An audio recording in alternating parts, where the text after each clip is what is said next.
welcome to xxMelle Potato Kitchen. Today we're making a recipe that is inspired by summer. It's burrito. It always makes me think of summer. It's fresh, it's refreshing, it's full of flavor, and it's easy to make. And yeah, I don't have anything else to say about this. So this is what they look like. You can see that there's so much thing in the burrito that it was hard to close it. But there's so many good ingredients in this. This is amazing. So the first thing you want to do is you want to start by prepping all the ingredients that you need. You'll need some garlic, onion, some peppers, carrots. You need also mushroom and ground beef tofu. Here for some reason I decided to start cutting the carrots and peel it, then add more ingredients. So we'll need also some beans, and I decided it was time to cut the carrots. So cut all your veggies into really tiny pieces. I am bad at cutting tiny pieces, so that's what we're gonna do. So the first veggies that you want to start cooking with is the onion, the carrot, and the mushroom. For the mushroom, I've cut them so tinily so that you don't recognize that there's mushroom in there, but you still have all of the benefits from the mushroom. Then, of course, we cannot forget the garlic. I almost forget to do it. I normally do it first, that's why I say that. Then you want to add all of this in. You want to cut your bell pepper, but you want to add them into the bowl, not into the pan yet. Same with the beans. You want to open the can, rinse them, and then you want to keep them into the sieve so that they lose most of the water. Then, before you start cooking, I would prep the topping. So for topping, first we have a iceberg lettuce. To prep the iceberg lettuce, there is a few methods. Even you just smash it on the counter and it pops out the core, and I just carve it out and I make sure that I get it whole. If I cut through it and I notice that the core was at an angle, I just go and get it. I removed a few top leaves that are not ready. I fill it with water, then I empty it. I do that 2 times, and then I remove the leaves that I want, and I wrap it into a dish towel and put it the side that the water will go out down so that it does not fill with water and rust in the fridge.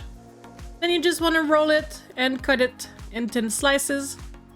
For the tomato, I cut it the opposite side that you would do sandwich. So you don't cut it horizontally, but you cut it vertically so that you can see inside of the tomato where the juice is attached to. And you want to cut in between those so that the tomato juice stay with the tomato and not go everywhere on your cutting board. Then I decided to add some corn because we need corn.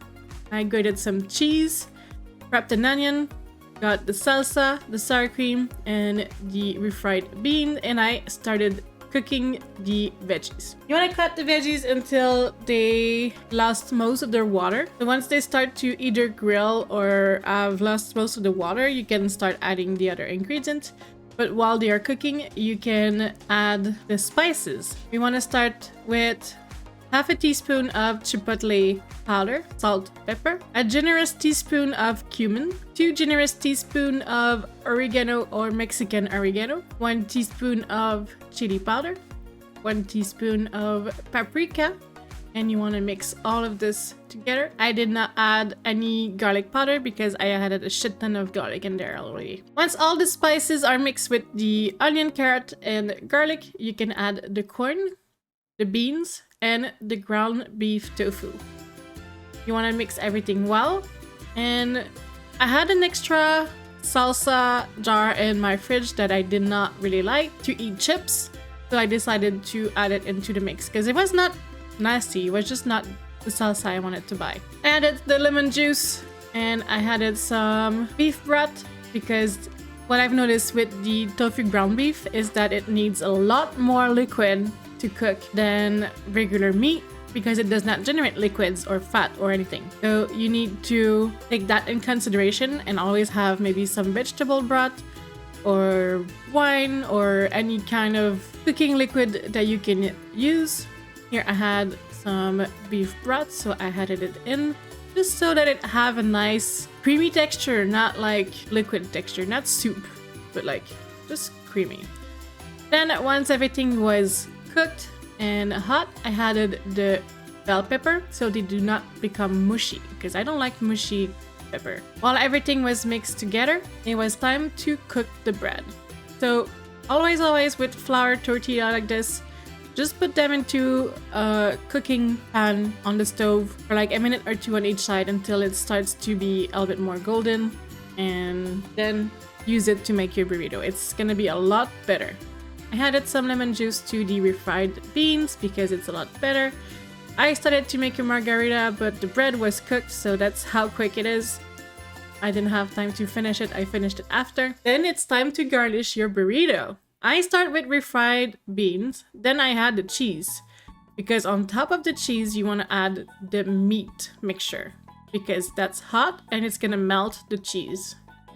You don't want to add too much of everything because you won't be able to close it. Then I added some tomato. I added sour cream because sour cream is good. Some salsa, some lettuce. And I tried to close it as good as I could. I struggled for a little while. Because I wanted it to stay closed for the final result. I didn't want to have to hold it. So here's what it looks like. It was so tasty. And I thought I was making just a little amount, but I ended up having for the rest of the week. So this is today's recipe. I hope you guys enjoyed it. It's pretty simple for a recipe. It's gonna be a short video again, but it's okay. We like some short video. It was really tasty to do. I highly recommend it, and if you're looking for my tofu recipe, it is on my website, and I'll put a link in the corner for the slow pigeon recipe, which is where I did this tofu beef first. And I'll see you guys next week for another video. See you guys next time. Bye bye!